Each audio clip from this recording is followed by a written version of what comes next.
Welcome back to another Pirkei Avot text explication. I'm Rabbi Drew. We are now on the 17th text in the third chapter of Pirkei Avot, and this is a rather lengthy text. In fact, it's two separate ones. So we get, and they're both from the same rabbi. So it's Rabbi Elazar ben Azariah, and he starts off, and we're going to get a totally separate saying of his. And this is an interesting, the opening statement of his is an interesting one. It's a lot of pithy, a lot of short, a lot of terse statements in a four-part structure. And here we go. He says, Im ein Torah ein derech eretz. If there's no Torah, there's no way of the world.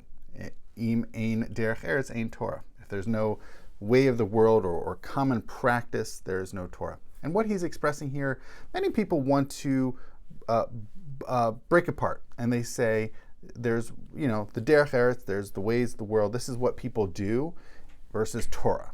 This is, Torah is special. And what he's saying is usually people might have one or the other. They might not have Torah, but they know how things work, or vice versa. They might be very involved with Torah and all that stuff, but not so involved with derech eretz. He says you need both. And in fact, if you don't have one, you don't even have the other, and it works both ways. The second is im ein chachma ein yira. Im ein yira ein chachma. If one has no wisdom, one has no fear. And if one has no fear, one has no wisdom. And he works again with these two things that might seemingly be totally separate. And yet he says they're intricately woven within each other. That both wisdom and fear, it's unclear that wisdom can be of anything, and also the fear is also left unspecified, whether that's fear of God, fear of others, fear of something else. He doesn't specify. But it is fascinating that this working together of these parts, that wisdom feeds into fear and fear feeds into wisdom. Now, I don't think it means just sort of being afraid willy-nilly. I think it's more of an awe, of a reverence, that there's a certain respect for things around oneself, and that then leads into cultivating a sense of wisdom, and vice versa. By growing wiser and accumulating more wisdom, one gains a greater sense of reverence and awe for whatever is around them, whether it's specifically of God, for respect for other people, society, it's unclear, but that's his. The third one, im ein bina ein dat. Im ein dat ein bina. If one has no discernment, one has no knowledge. And if one has no knowledge, one has no wisdom. These are oftentimes considered to be separate pieces, even though they're closely related. And it's interesting that Rabbi Elazar ben Azariah actually doubles down on that closely relatedness.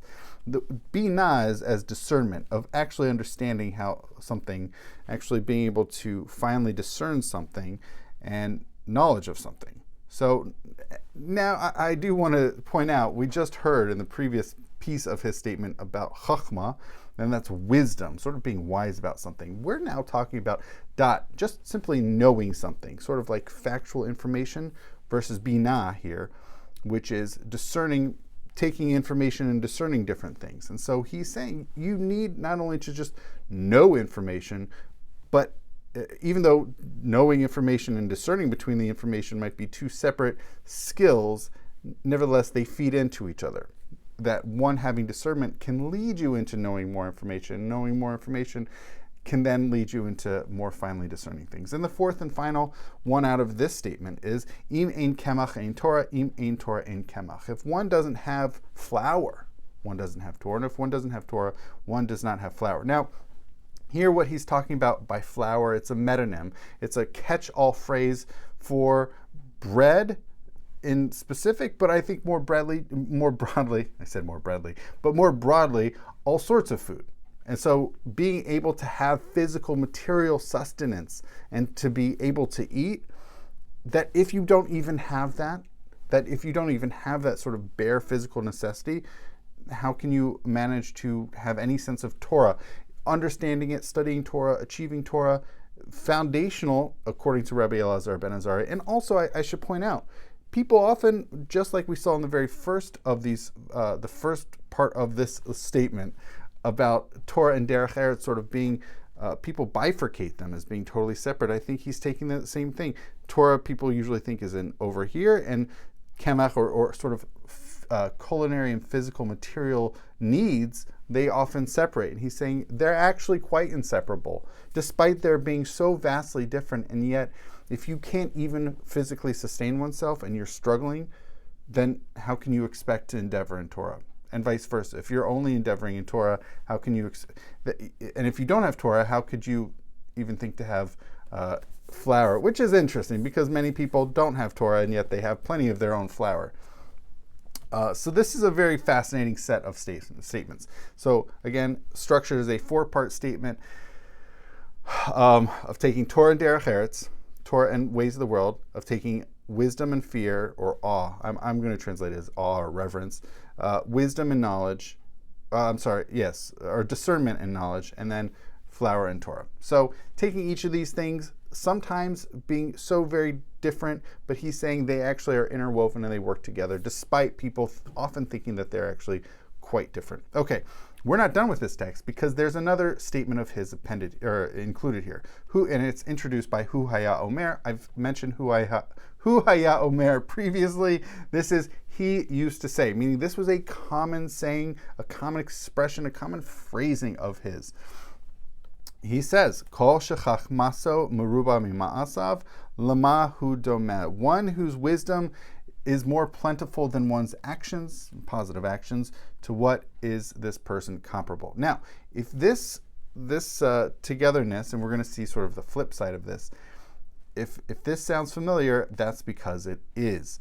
He says, anybody whose wisdom is more plentiful than one's deeds, one's actions, to what is he compared? Okay, and later on, I'm just going to give you a sneak peek. Later on in the same expression, he says, one whose deeds exceed one's wisdom, to what may this person be compared? Now, this should sound familiar because we actually did hear this, we did encounter this early on in this exact same chapter, in the 9th text from Rabbi Hanina ben Dosa, who says, if I'm just going to repeat it, Hu Haya Omer, again, the Hu Haya Omer expression, he used to say, Kol shema'asa merubin mechachmaso, chachmaso miskayemet, v'chol shechachmaso meruba mema'asav, and chachmaso miskayemet. He used to say, anybody whose deeds exceeds one's wisdom will endure. But anyone whose wisdom exceeds one's deeds, their wisdom is not enduring. So we have seen this comparison, this juxtaposition of wisdom and deeds together before. Earlier in the same chapter, there was a fairly this sort of simple, straightforward, that if you care about your wisdom, you